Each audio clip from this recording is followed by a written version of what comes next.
台南市卫生局甲南英商港合作办理101年台南市反毒歌舞比赛，邀请台南市的国中、高中学生大约200人参加，希望透过健康的活动，丰富学生课余的时间，培养正当的休闲运动，让学生会当远离毒品。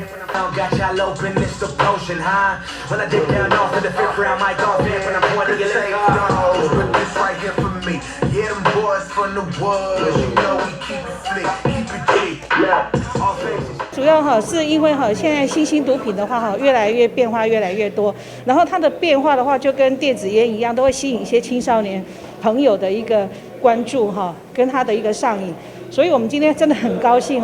那个我们南英商工他们那个陈校长他们结合他们今天的一个学校的一个成果展，然后跟我们这个台南市政府卫生局那个芦苇中心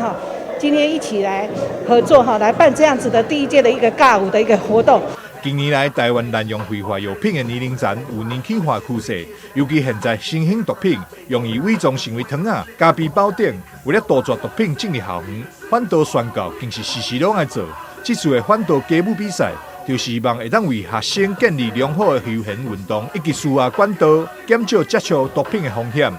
台南新闻张硕维采访报道。